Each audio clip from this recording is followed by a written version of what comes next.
ভাদ্র মাসের সংক্রান্তি তিথিতে পালিত হয় বিশ্বকর্মা পূজা। প্রধানত কলকারখানা, শিল্প প্রতিষ্ঠান হোক বা যন্ত্রপাতি রয়েছে এমন প্রতিষ্ঠানে ভাদ্র মাসের সংক্রান্তি তিথিতে বিশ্বকর্মা পূজা হয়ে থাকে। ভাদ্র মাসের সংক্রান্তি তিথিকে কন্যা সংক্রান্তি বলা হয়। বন্ধুরা, ফুলমালা ব্লগ চ্যানেলের নতুন আরেকটি ভিডিওতে সবাইকে শুভেচ্ছা। এই ভিডিওতে আমরা জানব 1431 বঙ্গাব্দে বিশ্বকর্মা পূজা কত তারিখে পড়ছে। সাধারণত আমরা সবাই জানি বিশ্বকর্মা পূজা ভাদ্র সংক্রান্তিতে হয়ে থাকে। তাই বিশ্বকর্মা পূজা 1431 বঙ্গাব্দে ভাদ্র মাসের সংক্রান্তির দিনে অর্থাৎ 31শে ভাদ্র মঙ্গলবার অনুষ্ঠিত হবে এবং 17ই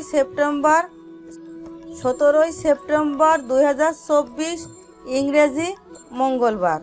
বন্ধুরা, আসুন এখন আমরা জানব বিশ্বকর্মা পূজার শুভ সময়।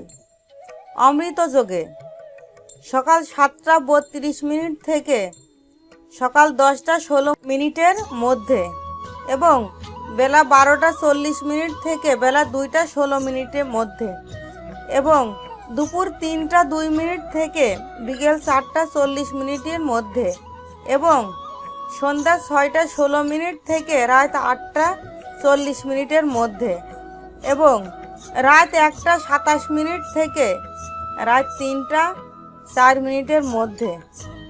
বন্ধুরা, তোমরা শুনলে বিশ্বকর্মা পূজার শুভ সময়। আমাদের ভিডিওটি ভালো লেগে থাকলে লাইক, কমেন্ট এবং শেয়ার করে দিবেন। আপনি যদি আমাদের চ্যানেলে নতুন হয়ে থাকেন তাহলে চ্যানেলটি সাবস্ক্রাইব করে বেল বাটন প্রেস করে রাখবেন। আমাদের চ্যানেলের নতুন সব ভিডিওর আপডেট সবার আগে আপনার কাছে পৌঁছে যাবে। ধন্যবাদ।